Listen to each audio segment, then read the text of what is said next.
अगस्त को कोलकाता में जो घटना हुई, उससे पूरा देश कहीं न कहीं आक्रोश में है। जय सलासर मित्रों, आप देख रहे हैं सालासर न्यूज़ और मैं हूँ विनय प्रजापति।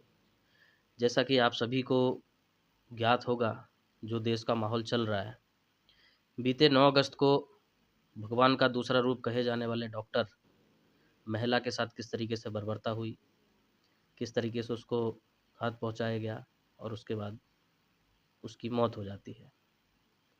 भारतवर्ष में आए दिन लगातार आप देखते होंगे कि कहीं न कहीं रेप और मर्डर के जो मामले हैं, वो ऐसा हो गया है कि रोज़मर्रा में जो हम ज़िंदगी जीते हैं, इस तरीके से रेप और मर्डर भारतवर्ष में चलते आ रहे हैं।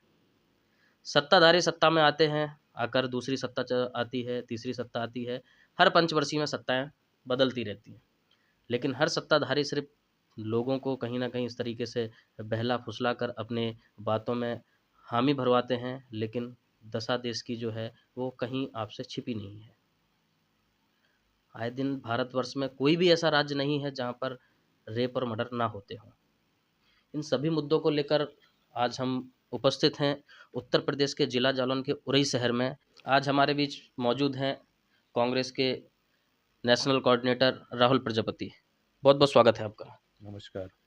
जैसा कि जो आपने मामला देखा होगा पूरे भारतवर्ष में कहीं न कहीं, जैसे कि अपने उरई में भी कल के दिन जो मेडिकल कॉलेज है, वहाँ पे भी डॉक्टरों ने कैंडल मार्च निकाला।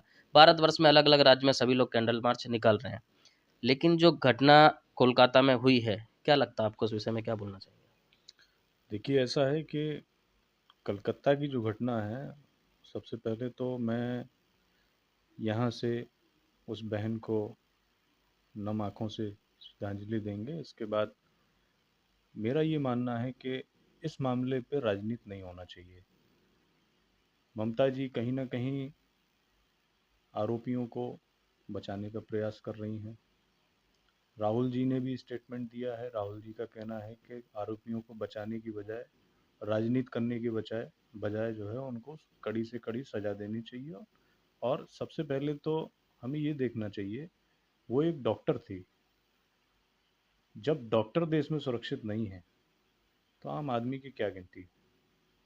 आपने देखा होगा 2 साल पहले हाथरस की जो घटना हुई थी, उसमें प्रियंका जी ने अपना स्टैंड लिया था। प्रियंका जी गई थी। कैसे उस हाथरस की बेटी को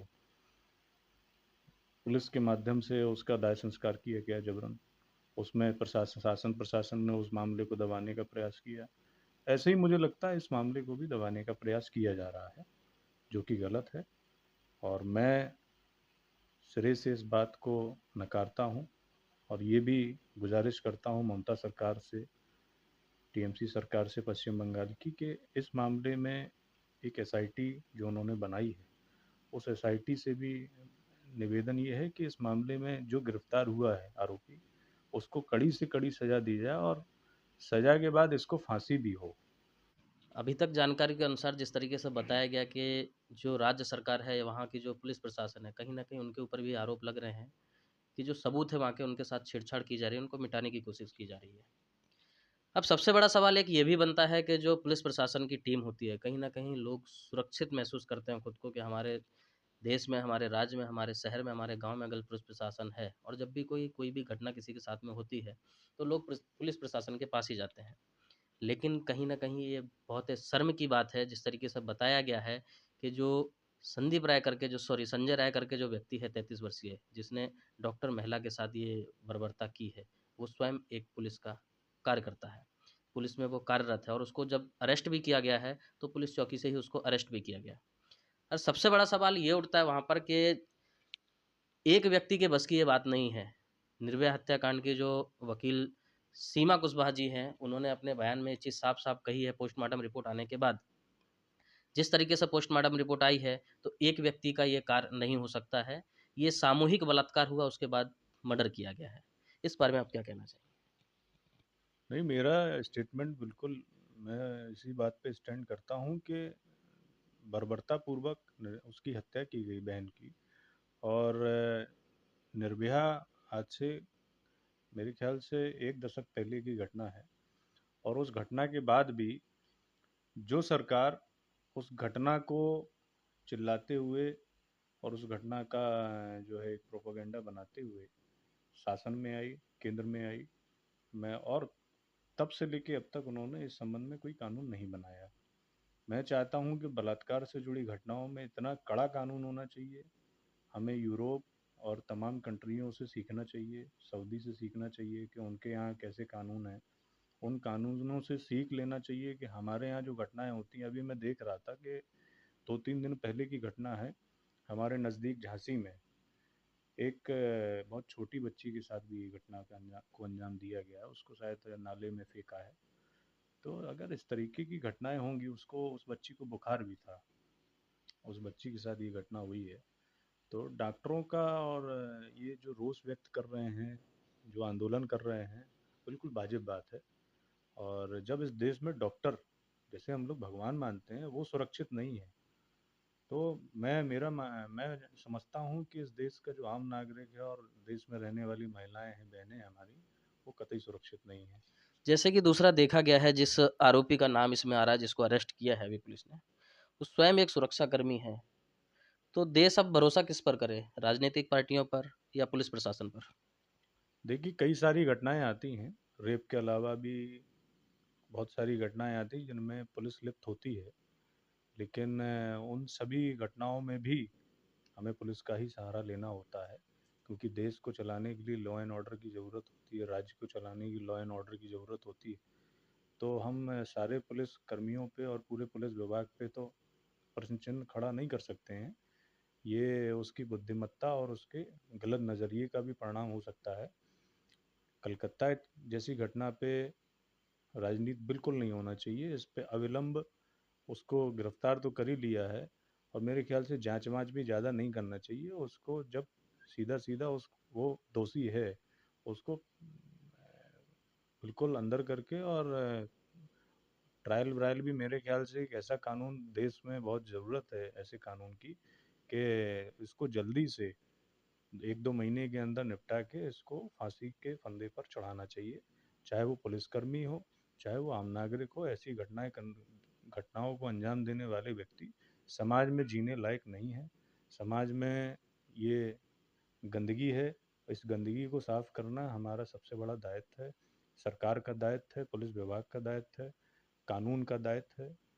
हम माननीय उच्च न्यायालय से भी यही मांग करते हैं कि इस मामले में वो संज्ञान तो सबके है ही है, इस मामले में अपनी प्रतिक्रिया दर्ज करके और जल्दी-जल्दी उस बहन को न्याय दें। जैसे कि अपने दर्शक साथियों को बता दें कि जब पिता को इस बारे में जानकारी दी गई, जब वहाँ से उनके पास फ़ोन गया, तो उनको एक बात की जानकारी दी गई कि आपकी जो बच्ची है उसने आत्महत्या कर ली है, फांसी लगा ली है। पिता का भी ऐसा आरोप है, करीब 3 घंटे तक उनको इंतज़ार करना पड़ा कि मुझे बच्ची को देखना है। वो गेट के बाहर खड़े रहे, लेकिन उनको बच्ची को देखने नहीं दिया गया, मिलने नहीं दिया गया। कुछ समय के पश्चात जब उनको मिलने दिया गया, तब उन्होंने एक फ़ोटो निकाली और उस फ़ोटो के माध्यम से उन्होंने अपने रिश्तेदारों को और जो उनके साथी थे उनको दिखाई। घटना ऐसी है कि कहीं न कहीं हम सब देखकर और सुनकर दंग रह जाएँगे। उस बहन के साथ, उस डॉक्टर के साथ जिस तरीके से हादसा हुआ, जो पोस्टमार्टम रिपोर्ट के बाद पूरी जानकारी सामने आई, चश्मा जो पहनती थी, उस चश्मे पे इस तरीके से बाहर गया कि जो चश्मे के काँच के टुकड़े थे, वो दोनों आँखों के अंदर घुसे हुए थे। पोस्टमार्टम रिपोर्ट के मुताबिक माना जाए तो नाक और मुँह को इस तरीके से दबाया गया था कि वो साँस लेने में असमर्थ हो गई। उसके बाद गला दबाया गया। प्राइवेट पार्ट में भी कई तरीके के घाव मिले हैं। पूरी बॉडी के अंदर करीब हर ऐसे पार्ट्स में घाव थे, जो बताना काफ़ी मुश्किल है। आप समझ सकते हैं कि इतनी मेहनत करके, जो पढ़ाई करके, फ़ील्ड भी ऐसी चुना कि एक सेवाभावी कार्य हो सके, लोगों की ज़िंदगियाँ बचा सके, लेकिन आज वो अपनी खुद की ज़िंदगी नहीं बचा सकी। भारतवर्ष के अंदर, जैसा मैंने आपको पहले भी बताया, कि इस तरह की घटनाएँ लगातार होती रहती हैं। सेम दूसरी घटना एक बिहार से आई है, करीब 9 वर्षीय युवती के साथ। उसके घर से उठा लेके जाकर उसके साथ रेप किया गया और उसको उसके बाद मार के फेंक दिया गया। आए दिन लगातार भारत में ऐसी घटनाएँ रोज़ होती रहती हैं, लेकिन होता क्या है कि हम लोग एक कैंडल मार्च निकालते हैं और कैंडल मार्च निकालने के बाद भूल जाते हैं। जैसे कि ये कैंडल मार्च चलता है, अभी किसी के साथ ऐसा हादसा हो जाता है, एक बहन के साथ ये हादसा हुआ, कैंडल मार्च निकाला, हम लोग भूल गए। इससे अलग भी कुछ हो सकता है, क्या कर सकते हैं? देखिए, हमें एक सज़ा के तौर पे एक मिसाल पेश करनी पड़ेगी कि इसका एक मानक तय करना पड़ेगा। इस मानक से नीचे कुछ नहीं हो सकता। उस बहन के साथ जो जघन्य अपराध हुआ है, और जो बिहार दिन देश के हर कोने में कहीं न कहीं घटनाएँ ये घटित होती हैं। और जब तक हम लोग एक मानक सेट नहीं करेंगे, सरकार, शासन, प्रशासन मानक सेट नहीं करेगा कि इस मानक से नीचे कुछ नहीं हो सकता। इनको फांसी की फंदे की बजाय इनको ये एक आम नागरिकों में और देश में ये मैसेज जाना चाहिए कि अगर इस तरीके की कोई घटना को अंजाम देता भी है, तो इसका ये मतलब होगा। केवल फांसी देने से ही काम नहीं बनेगा। फांसी हम सालों से देते आ रहे हैं इन घटनाओं पे, अलग-अलग सजाओं में फांसी होती है। लेकिन उन फांसियों को भी मेरे ख्याल से उजागर करना पड़ेगा, और चौराहों पर ऐसे लोगों को लटकाना पड़ेगा, तब जाके मिसाल कायम होगी। अगर किसी को लगता है कि मेरी बात में अराजकता की बात है, ठीक है, मैं स्वीकार करता हूँ। लेकिन अगर बहनों के साथ, महिलाओं के साथ घटनाओं को रोकना है, तो हमें ऐसे ही पेश आना पड़ेगा। ऐसी घटनाएँ देश में लगातार होती रहती हैं। ये घटनाएँ कब रुकेंगी?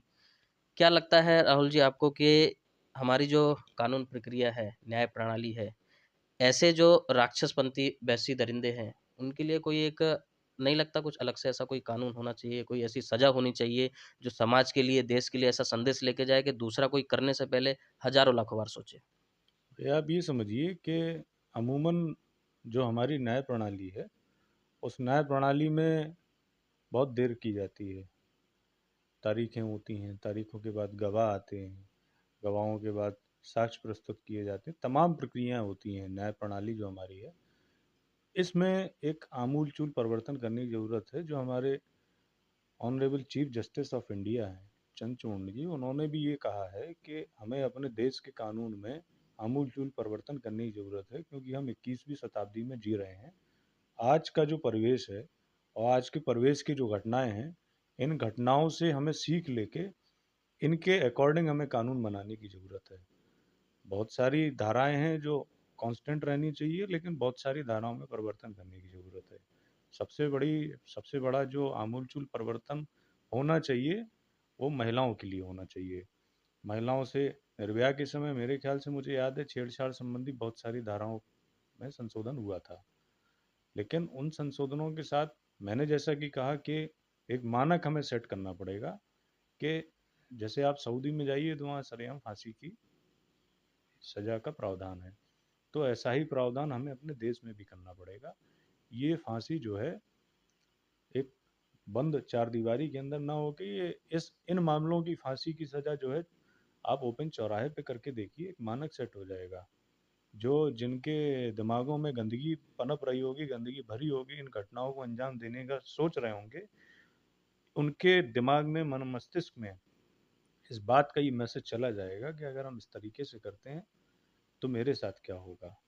अभी तो उनको ये लगता होगा, भाई किसी उन मैं मुझे नहीं पता कि उनके मस्तिष्क में क्या चलता है और इतनी जघन्य घटनाओं को अंजाम दे और देते। पुलिस प्रशासन है, कहीं न कहीं उनका रवैया देखने में ढीला लग रहा है और दूसरा ऐसा भी सुनने में आ रहा है कि कहीं न कहीं और भी जो लोग हैं, एक व्यक्ति के अलावा, उनको कहीं न कहीं बचाने की कोशिश की जा रही है।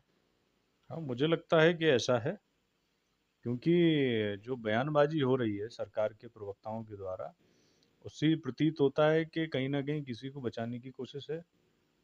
और जो राहुल जी ने स्टेटमेंट दिया, जैसे मणिपुर में आप चले जाइए, उन 2 महिलाओं के साथ कितनी दरिंदगी हुई है। उन दोनों महिलाओं को सरेआम मणिपुर में जो है घुमाया गया, निर्वस्त्र करके घुमाया गया, है ना? तो उनको उनको फिर आग के हवाले कर दिया गया। तो इस घटना पे केवल राहुल गांधी बोले हैं।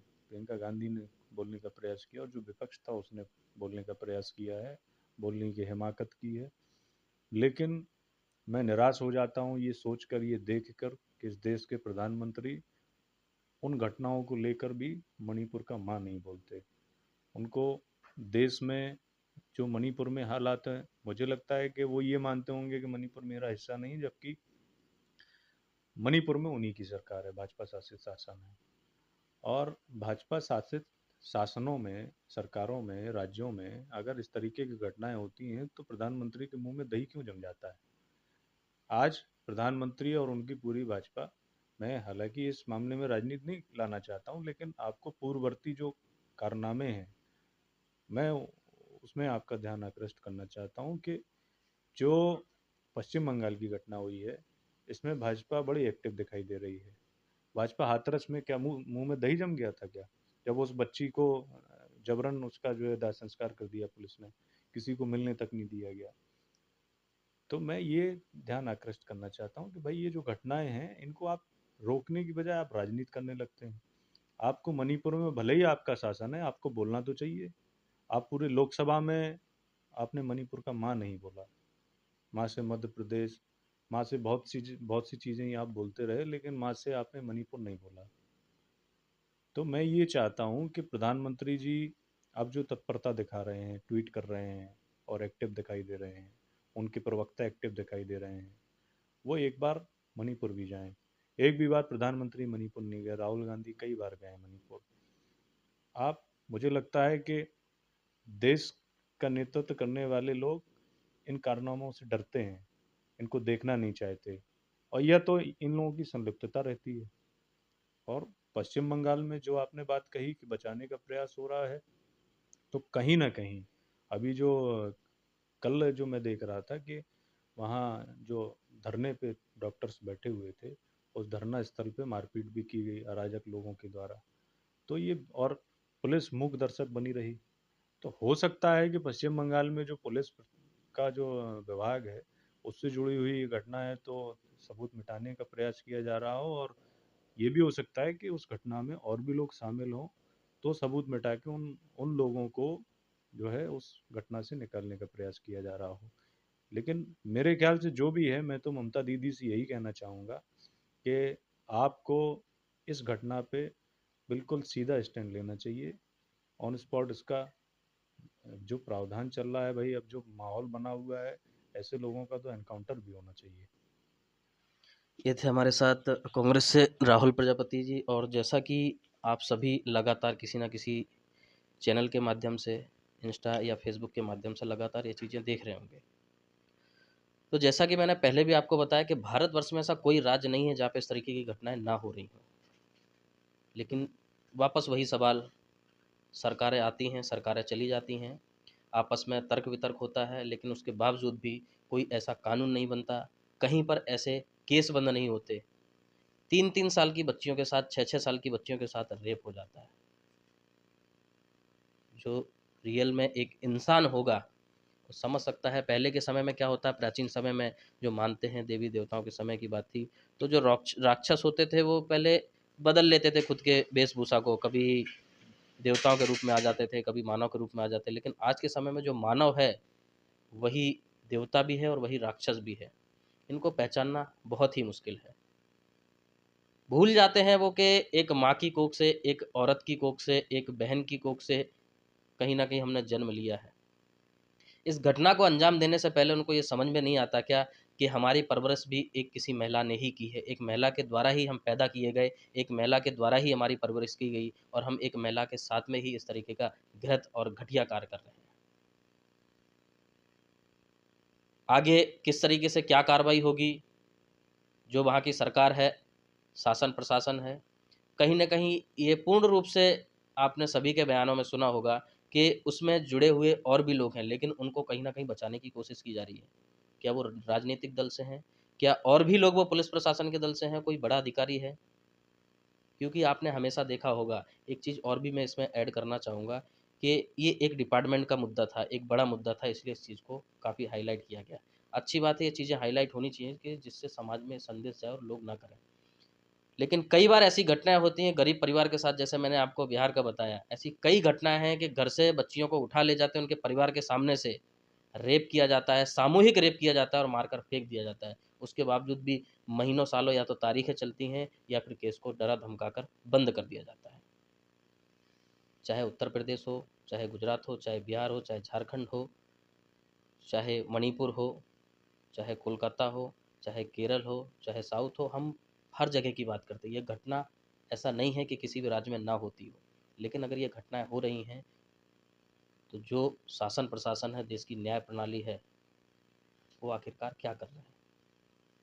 इस खबर पर हम लगातार आपको बनाए रखेंगे और आगे आपको दिखाएंगे कि संविधान, न्याय प्रणाली, शासन प्रशासन की जीत होती है या फिर एक बार कैंडल मार्च निकालकर श्रद्धांजलि देने के बाद 2 दिन बाद लोग उस बेटी को भूल जाते हैं और वहीं पर उस केस को दबा दिया जाता है।